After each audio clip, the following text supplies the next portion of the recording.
Good evening to all of you. आज हम discuss करेंगे अपने आरओसी के कोर्स का एक बहुत ही इंपॉर्टेंट पॉइंट, जो कि है एक फॉर्म, एक एडीडी 1। हमारे यानी कि इंटरमीडिएट कोर्स का एक पॉइंट है। तो उसमें एक पॉइंट है और अपॉइंटमेंट ऑफ ऑडिटर। अपॉइंटमेंट के केस में एक हमारा फॉर्म जाता है एडीडी 1। एडीडी 1 उस केस में फाइल होता है जब एक फ्रेश ऑडिटर आता है। यानी कि लास्ट क्लास में हमने देखा था कि एक ऑडिटर का रेजिग्नेशन कैसे होता है, रेजिग्नेशन की फॉर्मेलिटीज क्या होती हैं, कौन कौन से ड्राफ्ट लगते हैं, कौन कौन सी अटैचमेंट लगती हैं, और उसका पूरा प्रोसेस क्या है। तो लास्ट क्लास में हमने वो सब डिस्कस किया था। तो इस क्लास में हम देखेंगे कि एक ऑडिटर का, जब एक ऑडिटर ने रिजाइन कर दिया तो डेफिनेटली एक नया ऑडिटर आएगा ही आएगा, क्योंकि एक प्राइवेट लिमिटेड में एक स्टैट्यूटरी ऑडिटर हमेशा रहेगा ही रहेगा। ठीक है। तो ऑडिटर के रेजिग्नेशन करने के बाद 30 दिन के अंदर अंदर कंपनी के बोर्ड्स को एक नया ऑडिटर अपॉइंट करना पड़ता है। ठीक है। तो वो ऑडिटर को अपॉइंटमेंट का प्रोसीजर हम आज देखेंगे एडीडी 1। तो मैंने सारे जो नोट्स हैं अपने हाथ से बनाया, आप वो डिस्कस, मैं आपको एक बार वो समझाऊंगा अच्छे से कि एक ऑडिटर होता है, उसकी क्वालिफिकेशन क्या होती है, डिस्क्वालिफिकेशन क्या होती है, ऑडिटर क्या क्या कर सकता है।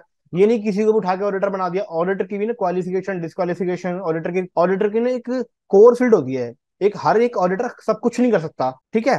तो ऑडिटर क्या क्या कर सकता है, ऑडिटर की ड्यूटीज क्या क्या होती हैं। ठीक है। तो आज हम वो सब डिस्कस करेंगे। ठीक है।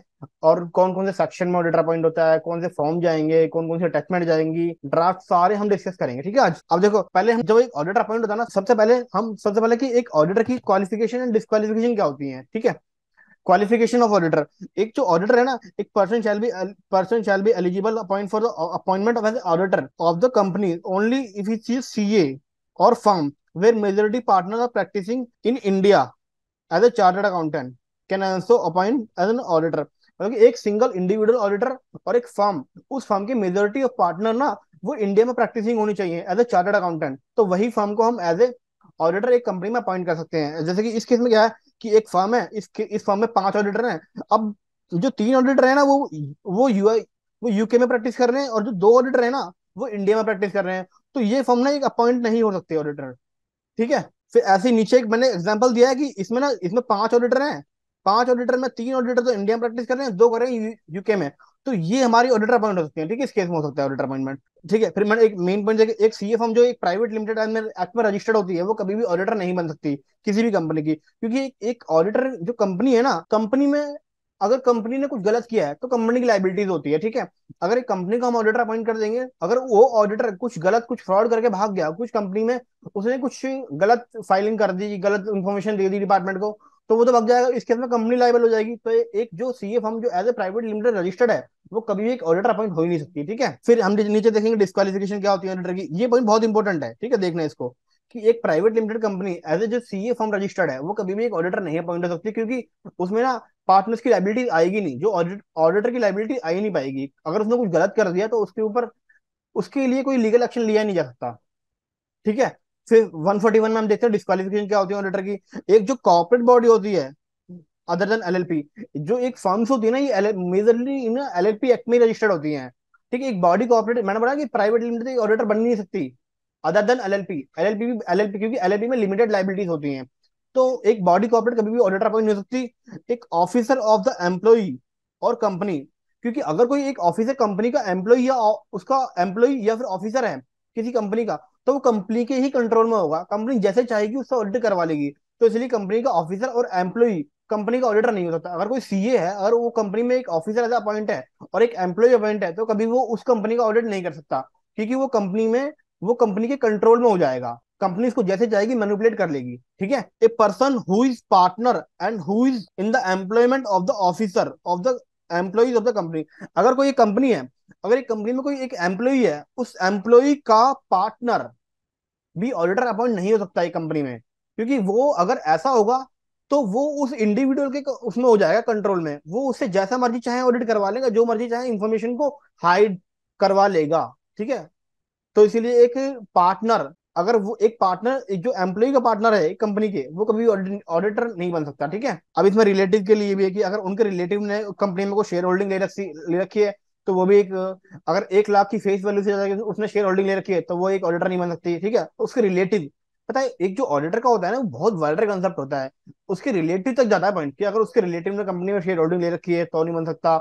उसके लिए भी कंडीशंस हैं। ठीक है। अगर कोई एक ऑडिटर बन रहा है, अगर उसके रिलेटिव ने अगर सेम कंपनी में या सब्सिडरी या होल्डिंग कंपनी में शेयर होल्डिंग ले रखी है, वो भी फेस वैल्यू 1 लाख से ज्यादा है, अगर उसने ले रखी है ना, तो उसको 6 महीने के अंदर अंदर ना उसको उस जो ऑफेंस है उसको ठीक करना पड़ेगा। यानी कि या तो उसको जो शेयर होल्डिंग है वो रिटर्न करनी पड़ेगी उसको, यानी कि 1 लाख से ज्यादा की वो शेयर होल्डिंग होल्ड ही नहीं कर सकता, फेस वैल्यू उतनी, ठीक है। तो ये सब सारे पॉइंट इसमें लिखे हुए हैं, ध्यान से देख पढ़ लेना इनको, ठीक है। आप ये सब ध्यान से देख लेना आप, ये सारे नोट्स में डलवा दूंगा, ठीक है। इसमें बहुत ही इंपॉर्टेंट पॉइंट लिखे हुए हैं, ठीक है। ठीक है, अभी सेक्शन 144 कि auditor not render to certain service, एक जो ऑडिटर होगा ना वो एक कंपनी को ना ये सारी सर्विस रेंडर नहीं कर पाएगा। क्यों? अकाउंटिंग सर्विस, ऑडिटर का काम खाली ऑडिट करना होता है, बुक्स को इंस्पेक्शन करना होता है, बुक्स देखेगा खाली वो, बस खाली बुक कीपिंग कुछ भी नहीं करेगा वो, कुछ डिस्क्रिपेंसी होंगी उनको बताएगा बस खाली। वो कभी भी अकाउंटिंग सर्विस नहीं देगा, इंटरनल ऑडिट नहीं करेगा, इन्वेस्टमेंट एडवाइजरी नहीं देगा, कंसल्टेंसी नहीं करेगा, ठीक है। और फाइनेंशियल इंफॉर्मेशन की कोई भी एक्टिविटी नहीं करेगा, ठीक है। और फाइनेंशियल सर्विस की आउटसोर्सिंग नहीं करेगा, वो खुद ही ऑडिट करेगा अपना सब कुछ, ठीक है। रेमुनरेशन बोर्ड डिसाइड करेगा, देखो रेमुनरेशन बोर्ड, रेमुनरेशन जैसे जैसे बोर्ड डिसाइड कर लेगा 141 142 में, ठीक है। फिर उसके बाद appointment of auditor, appointment of auditor के दो केस होते हैं। एक फर्स्ट केस होता है एक गवर्नमेंट कंपनी के लिए, और दो एक प्राइवेट कंपनी। फर्स्ट ऑडिटर होता है ना गवर्नमेंट कंपनी का, हम पढ़ नहीं सकते क्योंकि हमारे केस कौन से, हमारे केस में गवर्नमेंट कंपनी है ही नहीं। बट गवर्नमेंट किसी कंपनी में ना सीएजी अपॉइंट करती है ऑडिटर, वो बहुत वाइडर कंसेप्ट है, ठीक है। तो नॉन गवर्नमेंट कंपनी है ना, उसमें फर्स्ट ऑडिटर जो आएगा वो देखो, first auditor appointment in non government company, हमारे सिलेबस का ये पार्ट है, ठीक है। The first auditor of the company shall be appointed by the board of director with in 13 days from the registration of company. अगर company incorporate हो रही है ना, तो 30 दिन के अंदर अंदर ना बोर्ड को एक ऑडिटर अपॉइंट करना ही पड़ेगा, ठीक है। ये मैंडेटरी है, ठीक है। In case of when board और director are fail to appoint of the auditor with in 13 days, then board shall inform to the member of the companies. अगर देखो, अगर जो एक जो बोर्ड ऑफ डायरेक्टर है, अगर वो एक ऑडिटर अपॉइंट करने में फेल हो जाते हैं 30 दिन के अंदर अंदर, तो 30 दिन के अंदर अंदर वो बोर्ड, जो बोर्ड ऑफ डायरेक्टर है वो इन्फॉर्म करेंगे मेंबर्स को, मेंबर यानी कि शेयर होल्डर, जो प्रमोटर है उसके, टू द कंपनी। उन्होंने इनको इन्फॉर्म करने के बाद ना मेंबर्स के पास 90 दिन का टाइम होता है, कि 90 दिन के अंदर अंदर ना एक एक्स्ट्रा ऑर्डिनरी जनरल मीटिंग को पास करके, यानी ईजीएम पास करके एक ऑडिटर को अपॉइंट करो, ठीक है। जो फर्स्ट ऑडिटर आएगा ना फर्स्ट एजीएम तक अपनी पोजीशन होल्ड करेगा, उसके बाद नया ऑडिटर आएगा, ठीक है। ये गवर्नमेंट, मैंने ये हमारे कंसेप्ट का पार्ट नहीं है, बट मैंने आपकी इन्फॉर्मेशन के लिए दे दिया था कि आप पढ़ो, आपको नॉलेज हो जाए, ठीक है। इसको पढ़ लेना ठीक से अपने आप, कोई इशू आया तो बता देना मुझे, ठीक है। देखो सब्सिक्वेंट ऑडिटर, सब्सिक्वेंट ऑडिटर का मतलब ये है कि एक नया, फर्स्ट ऑडिटर गया, नया ऑडिटर आ रहा, दूसरा ऑडिटर आ रहा, सब्सिक्वेंट का मतलब नेक्स्ट ऑडिटर, ठीक है। At the first AGM of the every company shall appoint the an individual और firm as an auditor. Company को हर एक एजीएम में बताना पड़ेगा कि उसको ऑडिटर कौन है, और उसको अगर कोई नहीं है ऑडिटर तो उसको अपॉइंट करना पड़ेगा, ठीक है। The auditor shall who appoint as a shall hold office from the conclusion of the first AGM to conclusion of six AGM. जब भी एक ऑडिटर अपॉइंट होगा ना 5 साल के लिए अपॉइंट होता है। अगर कोई किसी ने अगर फर्स्ट एजीएम में, अगर जैसे कि आज के केस में बात करें, अगर आज किसी ने ऑडिटर अपॉइंट किया है तो वो 6 साल तक अपॉइंट रहेगा उसमें, ठीक है। यानी कि उसकी ऑफिस का जो ड्यूरेशन है वो 6 ईयर का है, ठीक है। Provided that before such appointment is made return consent of the appointment certification from the him that not disqualify. मतलब कि अपॉइंटमेंट से पहले ना उसको एक कंसर्न लेटर लेना पड़ेगा, जो मैं अभी आपको दिखाऊंगा कि एक ऑडिटर जो आएगा वो एक कंसल्ट भी देगा कि मैं कोई भी डिस्क्वालीफाई नहीं हूँ, ठीक है, मैं ऑडिटर बनने के लिए एबल हूँ, यानी कि मैं ऑडिटर के लिए अपॉइंट हो रहा हूँ, ठीक है। अपनी कंसर्न देगा, ठीक है। जैसे कि एक कंपनी हमारी केआई स्पोर्ट्स है, इसमें auditor appointment of auditor in AGM, AGM auditor appoint किया, एडीटी 1 फाइल करेंगे विद इन 15 दिन ऑफ द एजीएम आरओसी को, ठीक है। ये गवर्नमेंट केस के कंसेप्ट आप खुद पढ़ना, ठीक है। इनमें कुछ प्रॉब्लम है तो मुझे बता देना, ठीक है। ये बहुत ही बड़े लेवल का काम होता है, तो इसमें कुछ ना कुछ है नहीं। तो हम, हमारा जो सिलेबस का पार्ट है वो नॉन गवर्नमेंट कंपनी है, प्राइवेट कंपनी है, ठीक है। अब देखो कैजुअल वैकेंसी, कैजुअल वैकेंसी क्या होती है? Casual vacancy normal generally case होता है कि अगर एक ऑडिटर, आपने किसी ऑडिटर को 6 साल के लिए अपॉइंट किया, बट वो 6 साल से पहले ही रिजाइन कर रहा है, तो इस केस में वो हो जाएगी कैजुअल वैकेंसी। अगर in general means vacancy called by the auditor ceasing to the act as in such after accepting all valid appointment due to death, disqualification and resignation. एक ऑडिटर अपॉइंट हुआ, उस auditor ने अपना जो office का period है वो tenure खत्म होने से पहले वो डिस्क्वालीफाई कर गया, उसकी डेथ हो गई या उसने रिजाइन कर दिया, तो अगर उसका टेन्योर खत्म होने से पहले पहले अगर एक ऑडिटर जा रहा है तो उसका मतलब वो कैजुअल वैकेंसी अराइज हो रही है, ठीक है। कैजुअल वैकेंसी गवर्नमेंट केस में आप खुद पढ़ना, नॉन गवर्नमेंट केस में फाइल बाय द बोर्ड। अगर कैजुअल वैकेंसी अराइज हो रही है, फाइल उसमें बोर्ड फाइल करेगा within the 13 days, but if casual vacancy arise due to the resignation, it shall file by the board and approved in general meeting with in the 3 month. अगर casual vacancy आ रही है तो board को ना 3 month का time मिलता है उसको भरने के लिए, यानी कि 3 मंथ के अंदर अंदर वो 90 डेज में एक ऑडिटर अपॉइंट कर दे कैजुअल वैकेंसी में, ठीक है। ये रिमूवल का मैंने पार्ट आपको बता ही दिया है कि अगर रिमूवल ऑडिटर होगा, स्पेशल रेजोल्यूशन पास होगा इसमें, फिर एडीटी 2 जाएगा, एडीटी 2 रिमूवल है, यानी कि ऑडिटर को भगाया गया है फॉर्म से, वो गया नहीं है। एडीटी थ्री रेजिग्नेशन होता है। रिमूवल और रेजिग्नेशन बहुत अलग कंसेप्ट है। रिमूवल में ये है कि आप कंपनी खुद ही भगा रही है ऑडिटर को, उसकी सर्विस से वो सेटिस्फाई नहीं हुई तो उसे भगा दिया ऑडिटर को। बट रेजिग्नेशन के केस में ये है कि ऑडिटर ही कंपनी छोड़ के जा रहा है कि मुझे तुम्हारी कंपनी पसंद नहीं आई, मैं काम नहीं करूँ तुम्हारी कंपनी के साथ। तो ऑडिटर एडीटी थ्री में ऑडिटर जा रहा है, एडीटी टू में ऑडिटर को भगाया जा रहा है, ठीक है। ये देखो रेजिग्नेशन का पार्ट, रेजिग्नेशन में कि नॉन गवर्नमेंट को तो आप खुद ही पढ़ोगे, नॉन गवर्नमेंट कंपनी रिजाइन कर रहे हैं, यहाँ पर ऑडिटर एडीटी थ्री फाइल करोगे with in 13 days। ADT three मैंने आपको फाइल करके दिखा दिया, आरओसी फाइल करेगी कंपनी, ठीक है। कोई डाउट है तो यहाँ तक बताना मुझे, ठीक है। ये सारे नोट्स मैं आपको डलवा दूंगा, आपको ध्यान से पढ़ लेने हैं।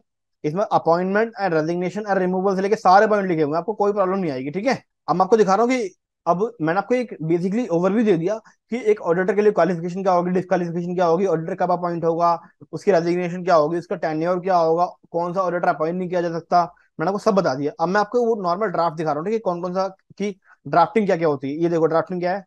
देखो सबसे पहले ना आपको ना कंसर्न लेटर लेना है ऑडिटर से कंसर्न लोगे, यहाँ पे कंपनी का नाम लिखोगे आप, यहाँ पे सब्जेक्ट, देखो concern for the appointment as statutory auditor, ठीक है। ये ड्राफ्ट मैं सब शेयर करवा दूंगा आपको, ठीक है, सब सब डलवा दूंगा। इस तरह से आप ड्राफ्ट रेडी करोगे। यहाँ पर आपके ऑडिटर साइन करेगा, विद सील सील लगाएगा यहाँ पर, ठीक है। सील एंड सिग्नेचर दोनों होने चाहिए। फिर इसके स्कैन करके आपको रखना है अपने पास। फिर इंटीमेशन, ऑडिटर को इंटीमेशन देगी कंपनी कि हमने आपको अपॉइंट कर लिया अपनी फॉर्म में एज एन स्टैट्यूटरी ऑडिटर, ठीक है। इसमें आपके डायरेक्टर के साइन होंगे कंपनी के, यहाँ पर कंपनी की स्टैम्प भी होगी, कंपनी की स्टैम्प होगी, ठीक है। उसके बाद दो दो अटैचमेंट हो गई। अब उसके बाद रेजोल्यूशन पास करोगे। दो रेजोल्यूशन जाएंगे, एक रेजोल्यूशन फॉर अपॉइंटमेंट जाएगा और एक रेजोल्यूशन फॉर रेजिग्नेशन जाएगा। खाली रेजोल्यूशन, जितने भी रेजोल्यूशन होंगे और इंटीमेशन होगा उन पे डायरेक्टर साइन करेंगे, ठीक है, कंपनी के, उसमें कोई ऑडिटर का कोई मतलब नहीं है। एक ये रेजिग्नेशन का रेजोल्यूशन है, ठीक है। तो इन सब पे कंपनी के डायरेक्टर साइन करेंगे यहाँ पर, ठीक है। यहाँ पर डायरेक्टर पे साइन करेंगे, विद स्टैंप लगाएंगे, ठीक है।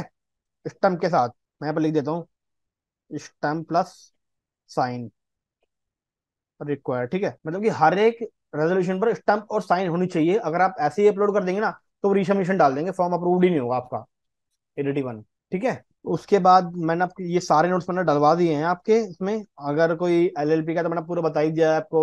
हमारा लगभग सेक्शन 8 कंपनी का भी चल ही रहा है और प्राइवेट लिमिटेड का चल ही रहा है। और अब मैं एडीटी थ्री हो गया हमारा, एडीटी टू मैं करवा दूंगा, एडीटी वन आज कर रहा हूँ, ठीक है। तो बेसिकली हम जल्दी जल्दी कोशिश करेंगे कवर करने की, बट आपको समझ आना चाहिए अच्छे से, ठीक है।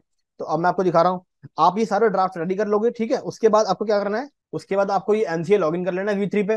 वी थ्री पे जाओगे ना, यहाँ पर एमसीए सर्विसेज में जाओगे, आप यहाँ जाओगे ना, यहाँ पे फॉर्म्स एंड डाउनलोड पे जाओगे ना, इस पर क्लिक करोगे। इस पर क्लिक करने के बाद आप यहाँ पे सर्च करोगे कंट्रोल एफ से, ADT one, ADT one, ADT one आ गया।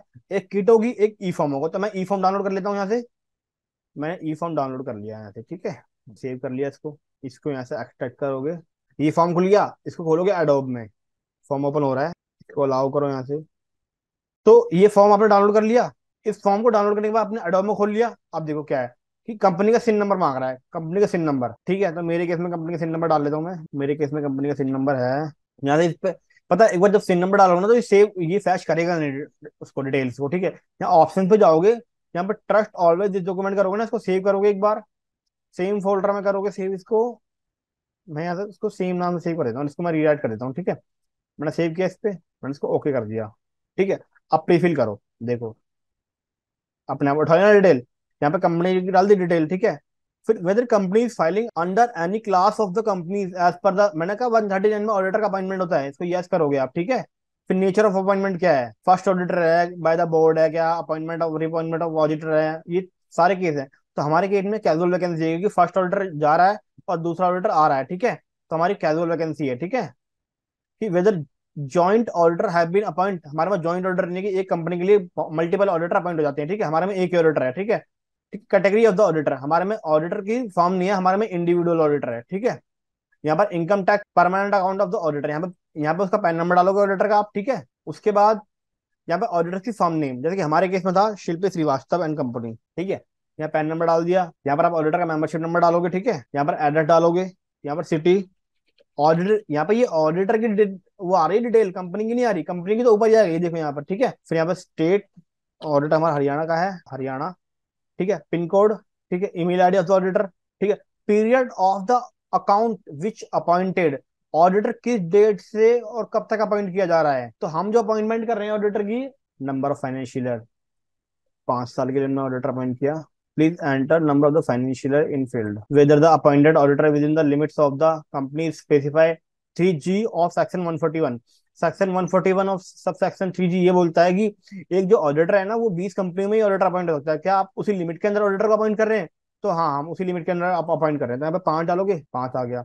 अब ये कोई अगर सेम ऑडिटर था कोई, इसमें पता क्या, the specify the tenure of the previous appointment of the auditor, अगर इसी ऑडिटर की कोई प्रीवियस अपॉइंटमेंट थी, वो उसकी डिटेल यहाँ पर आएगी। ठीक है, तो हमारी कितने फ्रेश अपॉइंटमेंट हो रही है, इसमें कुछ नहीं आएगा। बस सिंपल सा ये कि whether auditor has been appointed by the annual general meeting, yes करोगे यहाँ पे। तो यहाँ पे एजीएम की डेट यहाँ पे डालोगे डेट, जिस दिन आप एजीएम दिखाओगे उस दिन। अगर आप एजीएम में ऑडिटर को अपॉइंट कर रहे हैं तो आप यहाँ डालोगे। ठीक है, हम पहले अपॉइंट कर रहे हैं उसको, तो यहाँ पर डेट डालेंगे हम जिस दिन उसको अपॉइंट कर रहे हैं।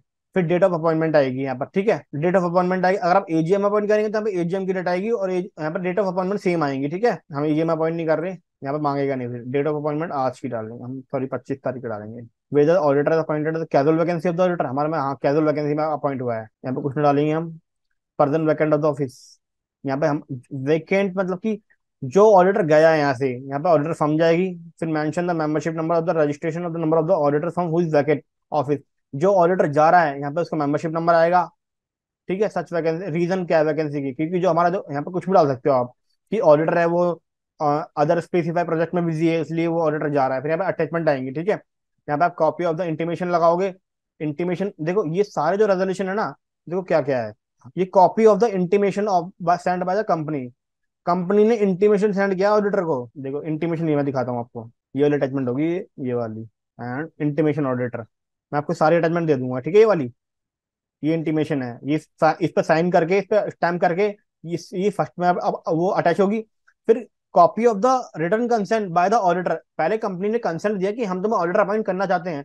उसके बाद ऑडिटर ने अपनी कंसेंट दी कि हाँ मैं ऑडिटर बनने के लिए एबल हूँ, मैं ऑडिटर बनना चाहती हूँ, उसने अपनी कंसेंट दी है। ठीक है, तो ये कंसेंट आ गई ऑडिटर की, ये ऑडिटर की कंसेंट आ गई। ठीक है, मैं आपको ये भी इसका ड्राफ्ट भी दे ही दूंगा। ठीक है, उसके बाद यहाँ पे copy of the resolution pass by the board. ठीक है, copy of the letter of appointment, resolution का मतलब यहाँ पे दोनों रेजोल्यूशन लगा दो आप, एक मतलब कि अपॉइंटमेंट का भी लगा दो और रेजिग्नेशन का लगा दो, बट जरूरी नहीं है। आप खाली अपॉइंटमेंट का रेजिग्नेशन लगा दो कि हमने अपॉइंट कर रहे हैं। ठीक है, तो रेजोल्यूशन का फॉर्मेट भी है मैंने इसमें डाल ही दिया है। देखो, रेजोल्यूशन, रेजोल्यूशन अपॉइंटमेंट, ये इसका फॉर्मेट है। तो मैं आपको ये भी दे दूंगा। ठीक है, उसके बाद copy of the appointment from the CAG, ये हमारी गवर्नमेंट कंपनी के केस में होता है, इसमें आपको कुछ भी नहीं करना अटैच। ठीक है, ऑडिटर गया है, उसका रिमूवल यानी कि रेजिग्नेशन का जो रेजोल्यूशन पास किया है वो लगा दो यहाँ पे। ठीक है, उसके बाद यहाँ पर रेजोल्यूशन नंबर कौन सा पास किया है उस ऑडिटर को अपॉइंट करने के लिए, वो रेजोल्यूशन किस डेट को पास हुआ है यहाँ पर वो आएगा। ठीक है, डेजिग्नेशन क्या है, यहाँ पर डायरेक्टर ही अपॉइंट कर सकता है ऑडिटर, कोई इशू नहीं है इसमें, किसी सीएस के साइन नहीं चाहिए इसमें। ठीक है, यहाँ पर इसके साइन लगा दोगे, यहाँ पर डिन नंबर डाल दोगे इसका, यहाँ पर चेक फॉर्म करोगे ना, ये प्रिस्क्रिप्ट बता देगा। बट मैं ये सारी डिटेल डालने के बाद अगर कोई आपको इशू आए ना, तो टेलीग्राम ग्रुप में मैसेज डाल देना, जो भी प्रॉब्लम आएगी उसको उसका मैं शॉर्ट आउट करवा दूंगा। ठीक है, अभी मेरे पास प्रॉपर डिटेल्स, कुछ डिटेल मिसिंग है इसलिए मैं पूरा फॉर्म भर नहीं पा रहा। बट मैं आपको एक शॉर्ट वीडियो बना दूंगा इसके लिए कि एक पूरा फॉर्म कैसे रेडी किया जाता है। बट मैंने इस वीडियो में आपको पूरा प्रोसीजर बता दिया कि कैसे कैसे डॉक्यूमेंट अरेंज करने हैं, कैसे फॉर्म भरना है। ठीक है, बस एक ADD 1 फाइल करने के लिए खाली किसी सीएस के सिग्नेचर नहीं चाहिए, कोई एक डायरेक्टर या कंपनी के केएमपी भी एक ऑडिटर अपॉइंट कर सकता है अपने डीएससी से। ठीक है, देखो यहाँ पे क्या आ रहा है, मैनेजर आ गया, कंपनी सेक्रेटरी आ गया, CFO, ये की मैनेजरेबल पर्सन होते हैं कंपनी के। ठीक है, तो ये भी अपॉइंट कर सकते हैं ऑडिटर। तो यहाँ पे इसका सिन, सॉरी यहाँ पे इसका डीएससी, और यहाँ पर डिन नंबर, डायरेक्टर है तो डिन नंबर। ठीक है, अगर सीएस आएगा तो उसका मेंबरशिप नंबर आएगा। ठीक है, वो सब लगा दोगे, चेक फॉर्म करोगे, प्रिस्क्रिप्टिव करोगे, इसको सेम सेम फॉर्म सेव हो जाएगा, उसको V2 पोर्टल पे जाएगा, अपलोड कर देंगे और उसको इसकी फीस पे करके इसको वो कर देंगे, फाइल कर देंगे। दैट्स ऑल, यही प्रोसीजर है एक अपॉइंटमेंट ऑफ ऑडिटर का। ठीक है, तो आज की क्लास को हम यहीं खत्म करते हैं, और नेक्स्ट क्लास में एक शॉर्ट वीडियो इसके ऊपर लेके आऊंगा कि आपको एक फॉर्म कैसे अपलोड करना है। ठीक है, क्योंकि मैं नहीं चाहता आपको एक बेसिक कंसेप्ट भी छूटे, तो मैं अब फॉर्म को अपलोड कैसे करते हैं ये भी दिखाऊंगा। ठीक है, आगे तो ये मत घबराना कि फॉर्म तो अपलोड किया ही नहीं है, आप फीस तो पेमेंट करी नहीं है, एक शॉर्ट वीडियो में मैं आपको ये भी बता दूंगा। ठीक है, बट आपको अभी कोई इशू है तो टेलीग्राम ग्रुप में मैसेज डाल देना, हम वहाँ पे सॉर्ट आउट कर देंगे आपकी प्रॉब्लम, कोई दिक्कत नहीं है। ठीक है, तो मैंने आपको पूरा प्रोसीजर बता दिया, और डॉक्यूमेंट में ये सारे अटैचमेंट है सब मैं डलवा दूंगा वेबसाइट पे, अब वहां से डाउनलोड कर लेना इनको। हमारी जो वेबसाइट है nisatandco.com, वहां पे जाके आप सारे कोर्सेज और वहाँ की सारी अटैचमेंट आप वहां से देख सकते हो। ठीक है, एक एक अटैचमेंट मैं वहाँ डलवा दूंगा, ठीक है। और कोई भी इशू है तो टेलीग्राम ग्रुप में मैसेज डाल दिया करो फॉर्मेशन का रिगार्डिंग, ठीक है। ओके बाय, आज की क्लास नहीं खत्म करते हैं, ठीक है।